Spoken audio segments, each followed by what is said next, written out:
Attorney general advocate Mohammad Asaduzzaman বলেছেন, BNP chairperson Khaleda জিয়ার বিরুদ্ধে যেসব মিথ্যা ও ষড়যন্ত্রমূলক মামলা হয়েছিল সেগুলো এরই মধ্যে নিষ্পত্তি হয়েছে। আগামী নির্বাচনে তার অংশগ্রহণে আইনগত বাধা নেই। আগামীতে অন্তর্ভুক্তিমূলক নির্বাচনের জন্য আওয়ামী লীগের অংশগ্রহণ মুখ্য নয়।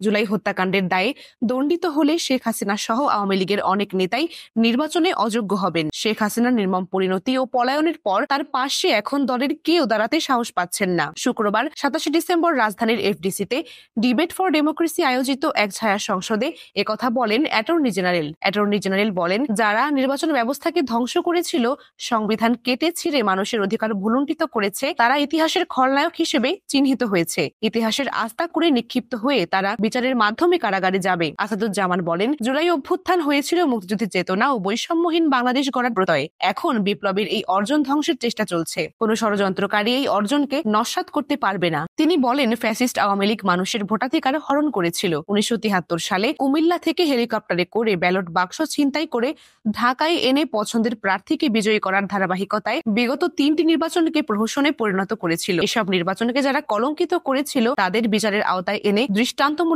শাস্তি হওয়া উচিত। অনুষ্ঠানে সভাপতির বক্তব্যে ডিবেট ফর ডেমোক্রেসির চেয়ারম্যান হাসান আহমেদ চৌধুরী কিরণ বলেন, বিগত ফ্যাসিস্ট আওয়ামী সরকারকে চিরদিন ক্ষমতায় রাখার অসৎ উদ্দেশ্যে সাবেক প্রধান বিচারপতি খায়রুল হক তত্ত্বাবধায়ক সরকার ব্যবস্থা বাতিল করেছিলেন। তত্ত্বাবধায়ক সরকার ব্যবস্থার রায় জালিয়াতির দায়ে খায়রুল হকের গ্রেফতার ও বিচার সময়ের দাবি। এদেশে জনগণের ভোটের অধিকার কেড়ে নিয়েছিল পতিত আওয়ামী সরকার। গত 3টি নির্বাচনে নির্বাচন কমিশন, প্রশাসন, police, returning officer, polling officer সহ নির্বাচনের সঙ্গে যুক্ত প্রায় সবাই জালিয়াতির অপরাধে অপরাধী ছিল। যারা এসব নির্বাচনী অপরাধ করেছে তাদের সবাইকে বিচারের আওতায় আনতে হবে।